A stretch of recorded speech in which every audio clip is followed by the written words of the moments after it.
আশ্বিনের একটা ঐতিহাসিক সকাল শ্রীরামচন্দ্র যে দুর্গার বোধন করেছিলেন, স্বর্গের দেব পুরুষগণ যুদ্ধে পরাজিত হয়ে যে রণদেবীকে অসুর নিধনে পাঠিয়েছিলেন, সেই দুর্গাই 21 শতকে নারীর ক্ষমতায়ন। আমার দুর্গা পথে প্রান্তরে স্কুল ঘরে থাকে।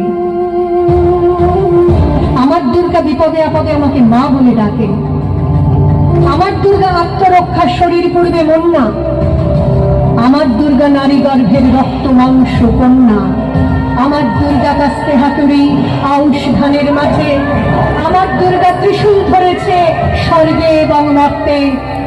আমার দুর্গা বাঁচতে শিখেছে নিজেই নিজের শক্তে।